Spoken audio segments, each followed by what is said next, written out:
What are some of the risks and pitfalls you need to be aware of when you're renewing your SaaS agreement? That's what I want to talk about today. My name is Marcus Harris. I'm a software and technology attorney. For over 20 years, I've drafted and negotiated a variety of technology-related contracts and litigated failed ERP projects in courts across the country. What are the issues you need to focus on when you're renewing your SaaS agreement? Well, I think one of the first issues you want to think about is what type of a price cap are you going to put in place? You want to cap the vendor's ability to increase the fees that you're paying, and you want to make sure that you've negotiated that on the front end in your initial agreement, for the initial term. And so as you go forward and you renew this, you want to go back and you want to look at how you have set that definition up, what that price cap includes, what it doesn't include, and what it's set to. What you don't want are some sort of vague reference to some percentage cap that can be interpreted the way the vendor wants. I think you need to know that the cap is almost always going to be subject to a few conditions, and some of them are reasonable and some of them certainly are unreasonable. And I think one of the first caps that we will typically see is that in order to be able to take advantage of the price cap, the new purchase needs to be subject to a certain volume. And that volume can be whatever you negotiate, but whatever it is, you want to make sure that you know it, you know what you've gotten yourself into, and you want to make sure when you have negotiated that it is a reasonable volume of product that you're going to be actually able to utilize.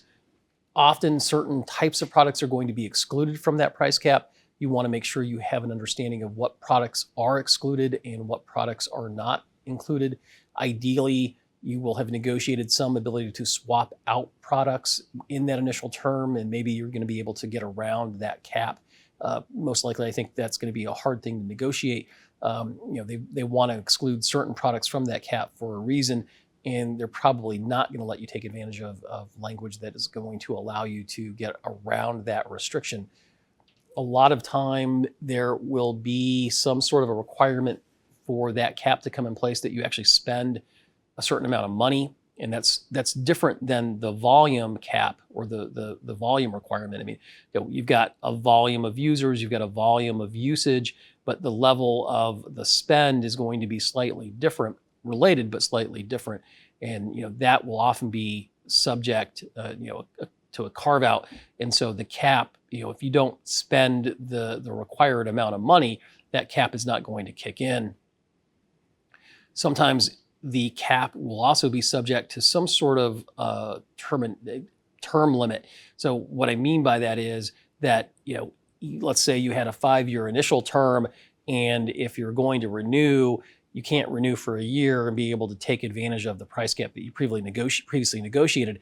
You've got to renew for a similar amount of time, or you need to renew for some sort of mutually negotiated amount of time, whether it be 2 years, 3 years, 5 years, 7 years, whatever it is. I think you need to look at these price caps pretty carefully.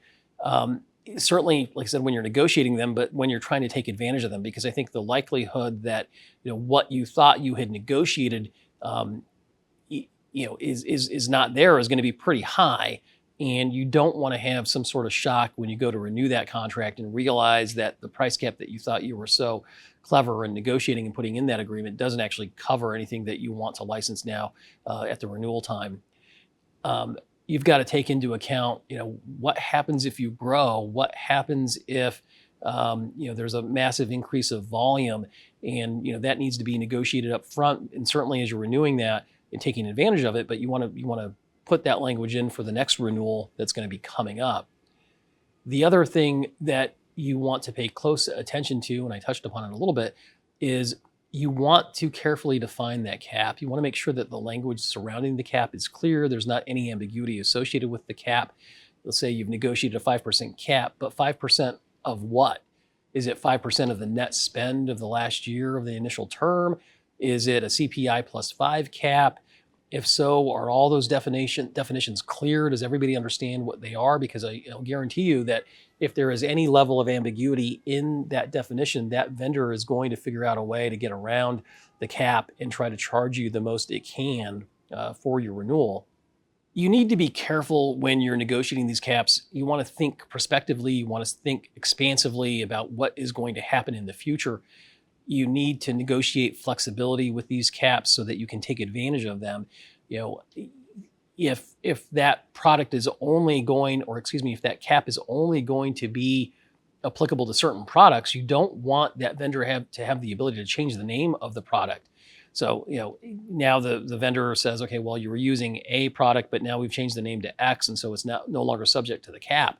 You want to account for those kinds of scenarios as you're drafting this language and as you're putting it in place. You don't want to have any sort of surprises as you're moving forward. You want to think about, future options. Maybe you want to think about exchange rights or swap rights for certain software as you go forward with the renewal. You want to essentially have all the flexibility that you can with your ability to utilize the software. You want to get as close as you can to having an ownership right in your ability to use this with the flexibility that you need, versus that this limited right to access it. I mean, that's ultimately the goal. You want to be able to negotiate reasonable caps that are easily enforceable, that are not subject to ambiguity, and it's something that you can take advantage so that you can conduct your business in the way that you want to going forward.